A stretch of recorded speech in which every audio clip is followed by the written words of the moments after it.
Shri K സുധാകരൻ്റെ രണ്ട് രീതിയിലുള്ള പ്രസ്താവനകൾ കാണാനിടയായി. ആദ്യത്തെ പ്രസ്താവന വന്നതെന്ന് പറഞ്ഞു കഴിഞ്ഞാൽ എല്ലായിടത്തും വിളിച്ചു പറയുകയാണ്.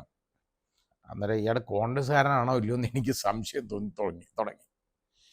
ശരിയാണ്, കെ സുധാകരനെ സംബന്ധിച്ചിടത്തോളം വളരെ ആഗ്രഹമുണ്ടായിരുന്നു കണ്ണൂരിൽ നിയമസഭയിൽ സ്ഥാനാർത്ഥിയായിട്ട് മത്സരിക്കണമെന്ന്.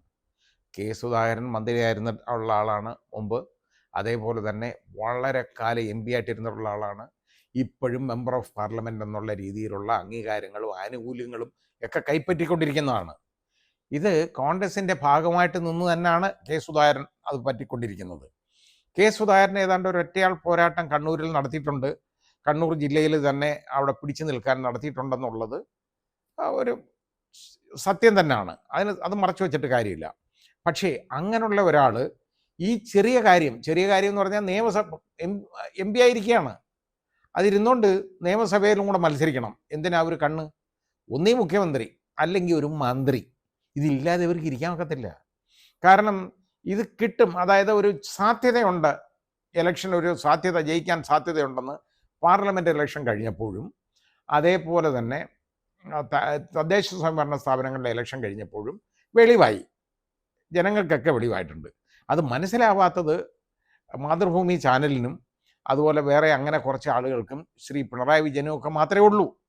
ബാക്കി ആളുകൾക്കൊക്കെ ഇത് മനസ്സിലായിട്ടുണ്ട്. അപ്പം ഇത് അങ്ങോട്ട് തിരിച്ചറിഞ്ഞതോടുകൂടി എല്ലാവർക്കും അങ്ങ് മത്സരിക്കണം എന്ന് പറഞ്ഞാൽ ഇവർ ആദ്യം എം പി ആയിട്ട് മത്സരിക്കാൻ എടുക്കുമ്പോൾ ഞാൻ മത്സരിക്കുന്നില്ല, പാർലമെൻറ്റിലേക്ക് എനിക്ക് പോകാൻ ഇനി ഇഷ്ടമില്ല, അവിടെ വേറൊരാൾ മത്സരിക്കട്ടെ, ഞാൻ ഇനി ഇല്ല എന്ന് പറഞ്ഞിട്ട് അദ്ദേഹത്തിന് മാറി നിൽക്കാമായിരുന്നു. അപ്പോൾ അതിരിക്കുകയും വേണം, കക്ഷത്തിരിക്കുന്നത് അവിടെ ഇരിക്കുകയും വേണം, ഉയരത്തിയിരിക്കുന്നത് എടുക്കുകയും വേണം എന്നുള്ള ഒരു രീതിയിലേക്ക് അങ്ങ് പോയെന്നുള്ളതാണ്.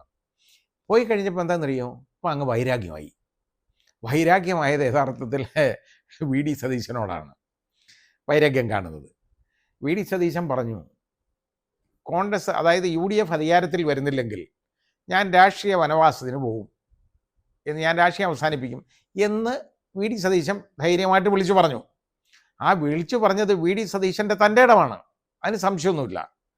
അപ്പോൾ കെ സുധാകരൻ പറഞ്ഞ എന്താ, 100 സീറ്റിൽ കുറഞ്ഞു കഴിഞ്ഞാൽ സതീശൻ വനവാസത്തിന്, 100 സീറ്റിൽ കുറഞ്ഞാൽ വനവാസത്തിന് പോകുന്നൊന്നും സതീശൻ പറഞ്ഞിട്ടില്ല.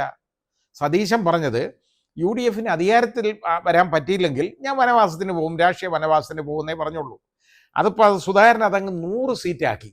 100 സീറ്റിൽ കുറഞ്ഞു കഴിഞ്ഞാൽ സുധാകരൻ വനവാസത്തിന് വി ഡി സതീശൻ വനവാസത്തിന് പോകും എന്നുള്ളതാണ്. അങ്ങനെ സംഭവിക്കാതിരിക്കട്ടെ എന്നാണ് എൻ്റെ പ്രാർത്ഥന എന്ന് പറഞ്ഞാൽ ഒരു കാരണവശാലും 100 സീറ്റ് കിട്ടരുത്, അയാൾ രാഷ്ട്രീയ വനവാസത്തിന് വി ഡി സതീശൻ പോകണം, ഇതാണല്ലോ ഉദ്ദേശം.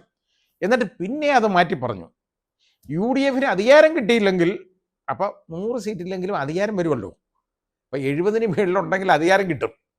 അപ്പോൾ അതൊരു സംശയമായി. അപ്പോൾ പതുക്കെ UDF അധികാരത്തിൽ വരുന്നില്ലെങ്കിൽ വി ഡി സതീശൻ വനവാസത്തിന് പോകും, പോണം, അത് അങ്ങനെ സംഭവിക്കാതിരിക്കട്ടെ എന്ന്.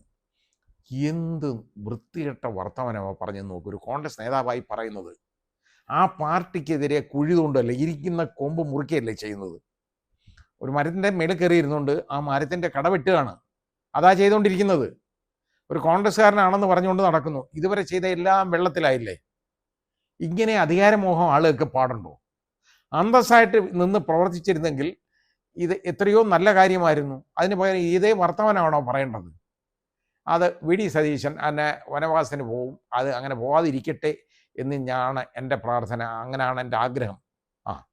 വളരെ കാര്യമല്ലേ പറയാൻ. ഏതെങ്കിലും വിധത്തിൽ അയാളെ ഒതുക്കി ഒരു മൂലയ്ക്ക് ഇരുത്തുന്നതിനെ കുറിച്ചുള്ള ചിന്തയാണ് നടക്കുന്നത്. അപ്പോൾ ഇത് എങ്ങനെയെങ്കിലും കാലുവാരി ആളുകളെ തോൽപ്പിച്ച് ഇതില്ലാതാക്കണം, അതല്ലേ യഥാർത്ഥത്തിൽ ഇതിൻ്റെ ഉദ്ദേശം, അല്ലാതെ വേറൊന്നുമല്ലല്ലോ. എത്രയോ പേര് ദോഷം ശ്രീ കെ സുധാകരൻ ഉണ്ടാക്കി. ജോൺസൺ മാവുങ്കലിൻ്റെ പ്രശ്നത്തിൽ അവിടെ ഉണ്ടായി. കോൺഗ്രസ്സുകാരാ, വേറെ ആരും അദ്ദേഹത്തിന് ഈ കാര്യത്തിലൊന്നും പറഞ്ഞില്ലല്ലോ. അപ്പോൾ നമ്മളിതൊക്കെ മനസ്സിലാക്കണം. ഓരോരുത്തർക്കും ഓരോ വീഴ്ചകളുണ്ടാവും. ആ വീഴ്ചകൾ നമുക്ക് ഉണ്ടാവുമ്പോൾ അതിന് കൈകൊട്ടിച്ചിരിക്കുകയല്ല വേണ്ടത്. ഇപ്പോൾ വി ഡി സതീശൻ പറഞ്ഞു, ആ പറഞ്ഞത് വി ഡി സതീശൻ്റെ തൻ്റെ ഇടമാണ്, വി ഡി സതീശൻ്റെ ബോധ്യമാണ് വി ഡി സതീശൻ വിളിച്ചു പറഞ്ഞത്. UDF അധികാരത്തിൽ വരും, വന്നില്ലെങ്കിൽ ഞാൻ രാഷ്ട്രീയ വനവാസത്തിന് പോകും എന്ന് പറഞ്ഞത് അത് ഈ വി.ഡി. സതീശൻ്റെ തൻ്റെ ഇടമാണ് കാണിക്കുന്നത്. അദ്ദേഹത്തിൻ്റെ ബോധ്യമാണത്. അത് വെച്ചുകൊണ്ട് മുതലെടുക്കാൻ പോകാമെന്ന് പറഞ്ഞാൽ, അയാളെ രാഷ്ട്രീയത്തിൽ നിന്ന് തുടച്ചു നീക്കണം എന്ന് പറഞ്ഞാൽ, അതിൻ്റെ കൂടെ നിൽക്കുക എന്ന് പറഞ്ഞു കഴിഞ്ഞാൽ യഥാർത്ഥത്തിൽ ഈ ഒരു കാലുവാരലല്ലേ?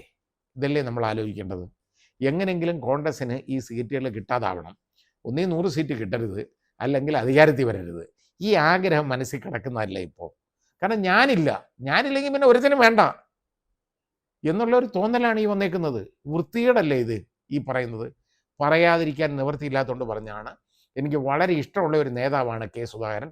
പക്ഷേ കെ. സുധാകരൻ്റെ ഭാഗത്തുനിന്ന് ഇങ്ങനൊരു പ്രശ്നം വരാൻ പാടില്ലായിരുന്നു.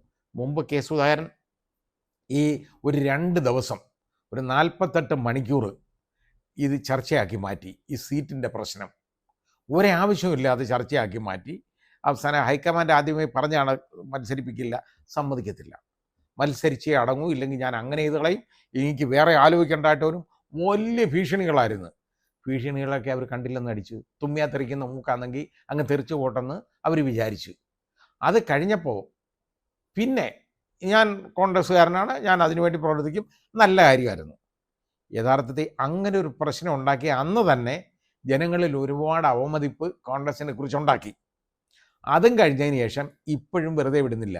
ഇന്നലെ മാധ്യമപ്രവർത്തകരോട് പറഞ്ഞ വിവരമാണ് ഞാൻ ഈ പറഞ്ഞത്. അത് കണ്ട് നാണക്കേട് തോന്നി എനിക്ക് തന്നെ. ഞാൻ പറഞ്ഞ ഇത്രയും ഞാൻ ഇഷ്ടപ്പെട്ടിരുന്ന ഒരു രാഷ്ട്രീയ നേതാവ് ഈ രീതി പെരുമാറുന്നത് കണ്ടപ്പോൾ എനിക്ക് തന്നെ എന്നോടൊരു ജാഡ്യത തോന്നി. അത് പറയാതിരിക്കാൻ നിവൃത്തിയില്ലാത്തതുകൊണ്ട് പറഞ്ഞാണ്.